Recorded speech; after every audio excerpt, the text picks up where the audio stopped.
Mari kita berdoa. Bapa di surga, kami bersyukur dan terima kasih ya Tuhan. Di pagi hari ini kami dapat memuji dan memuliakan menyembah nama-Mu Bapa. Sebentar lagi kami akan menyampaikan firman-Mu. Biarlah firman menjadi terang bagi jalan hidup kami dan pelita bagi kaki kami. Urapilah mulut tidak bibir hamba-Mu Tuhan, sehingga kami ucapkan semua berasal daripada-Mu.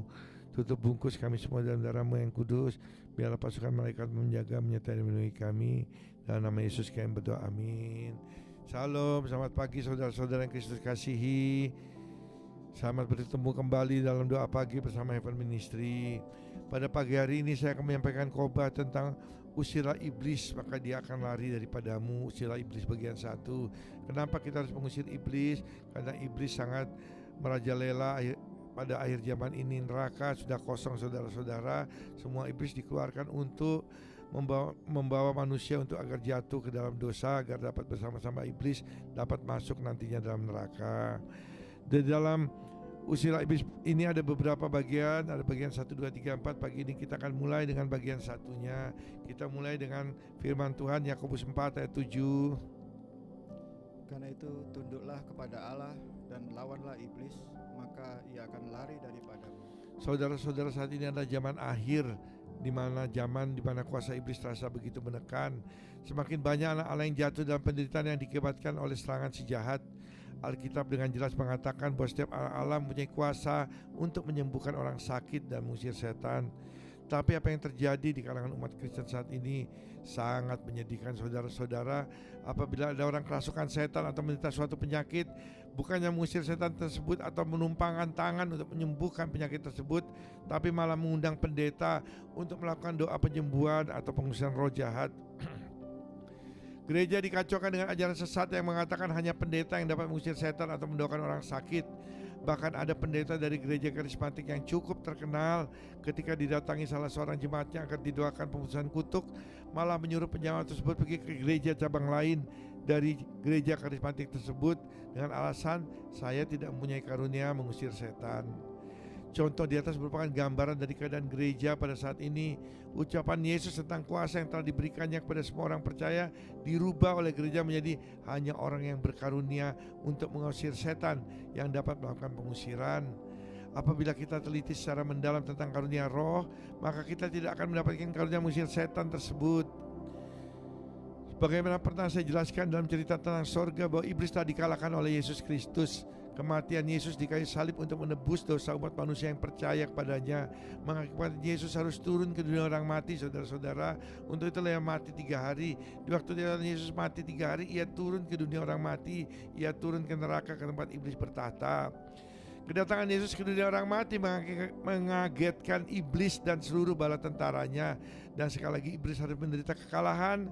Kalau tadinya setelah diusir dari surga iblis masih menguasai dunia, maka kedatangan Yesus di neraka mengakibatkan iblis harus menyerahkan kunci neraka. Sehingga sekarang iblis bagikan singa ompong yang mengaum-ngaum.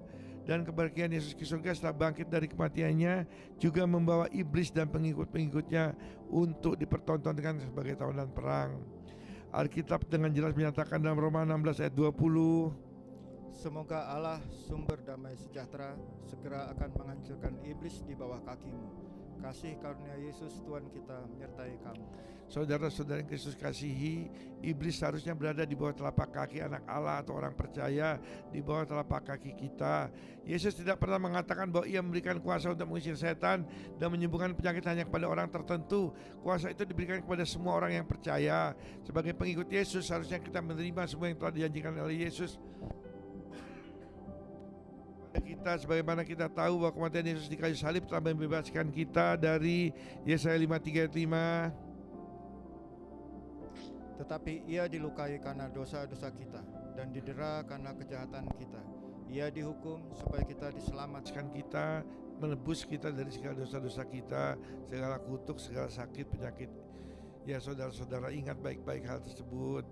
Sebelum Yesus naik ke sorga, ia selain memberikan amanat agung tentang pemberitaan Injil, ia juga memberikan kuasa kepada murid-muridnya. Kuasa ini yang telah hilang dalam kehidupan kekristenan saat ini. Berbeda dengan gereja mula-mula yang banyak mempraktekkan pengajaran-pengajaran yang telah Yesus berikan. Gereja-gereja mula itu maksudnya gereja-gereja yang didirikan sewaktu Tuhan Yesus baru saja meninggal, ya. Gereja antara abad 100-200 Masehi. Tapi umat Kristen saat ini sangat mengandalkan gereja atau pendeta jika mereka mengalami kesulitan dalam hidupnya, khususnya yang berkaitan dengan pengusiran setan atau iblis. Banyak orang Kristen saudara-saudara yang menyalahkan Tuhan atas segala kejadian atau kemalangan yang menimpa mereka, seolah-olah Tuhanlah menjadi penyebab semua kemalangan itu terjadi. Anak-anak Allah menjerit dan bertanya, mengapa Tuhan, mengapa hal ini terjadi pada saya, keluarga saya? Apa salah saya? Bukankah saya hidup suci kudus? Kenapa saya begini? Mengapa Engkau biarkan semua ini terjadi? Atau bahkan mereka menyalahkan suami, istri, anak, atau orang lain atas kemalangan yang menimpa mereka. Tidak, saudara-saudaraku, musuh kita bukanlah Tuhan ataupun manusia, musuh kita semua adalah iblis. Tuhan tidak pernah meletakkan sakit penyakit dalam tubuh saudara. Tuhan tidak pernah membuat usaha Anda bangkrut. Orang yang Anda cintai ditimpa kecelakaan, rumah tangga Anda kacau balau, anak-anak Anda menjadi anak pemberontak. Tidak, saudaraku, Tuhan tidak pernah rancangan yang jahat dalam hidup kita. Semua rencana Tuhan dalam hidup kita ialah indah dan untuk memberikan masa depan yang penuh harapan. Tetapi kadang-kala Tuhan sengaja membiarkan yang jahat terjadi dalam hidup orang percaya. Mengapa Tuhan membiarkan semua yang jahat terjadi dalam kehidupan orang percaya? Ya, Tuhan membiarkan semua yang terjadi dalam hidup orang yang percaya karena orang itu sendiri yang mengakibatkan semua itu terjadi. Kalau semua orang mau mencari Tuhan dalam hidupnya, mau mengerti akan hukum-hukum yang diberikan Tuhan, maka kemalangan akan terhindar dari orang tersebut. Saudara-saudara yang Kristus kasihi, saudara punya kitab undang-undang yang dinamakan Alkitab. Semua hal tentang Tuhan dan undang-undang sorga ada dalam Alkitab tersebut. Banyak orang percaya bukannya membaca undang-undang sorga atau sengaja atau mencari si pembuat undang-undang, malah Alkitabnya dibiarkan berdebu saja di lemarinya. I have decided to follow Jesus.